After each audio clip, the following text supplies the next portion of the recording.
금융당국이 급증한 가계부채 관리를 위해 50년 만기 주택담보대출에 대한 규제에 나선 가운데 판매 기준을 두고 현장의 혼란이 커지고 있습니다. 갚을 능력이 있는 이들에 한해선 판매를 허용하겠다는 예외 기준이 모호하다는 지적이 잇따르고 있습니다. 엄윤주 기자입니다.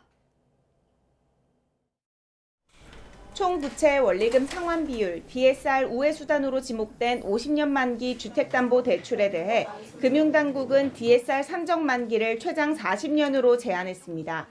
그러면서도 일부 갚을 능력이 있는 이들에게는 50년 주담대를 이용할 수 있다는 예외 조건을 뒀습니다. 은행권에서는 상환 능력 입증을 두고 불만의 목소리가 잇따르고 있습니다. 당장 지금은 소득이 있더라도 미래 소득을 장담할 수 없는 상황에서 어떻게 평가하느냐는 겁니다. 상환 능력에 대한 입증이 개개인별 고객님들마다 다르고 한 달 정도 근무하고 회사를 하는 경우도 많아 상환 능력을 구체적으로 어떻게 평가할지에 대한 가이드가 필요하다고 생각됩니다. 고객에게 있어서는 사실상 금지한 것이나 마찬가지인 상황입니다. 당국에서 명확한 가이드라인을 제시해야지만 50년 만기 실수요자의 피해가 없을 것 같습니다. 일각에서는 그동안 판매해왔던 30년 만기 주담대의 경우에도 중도 상환되는 비중이 높았던 만큼 금융당국이 50년이라는 수치에 경도됐다는 볼멘 소리도 나왔습니다. 이에 금융당국은 동의할 수 없다는 입장입니다.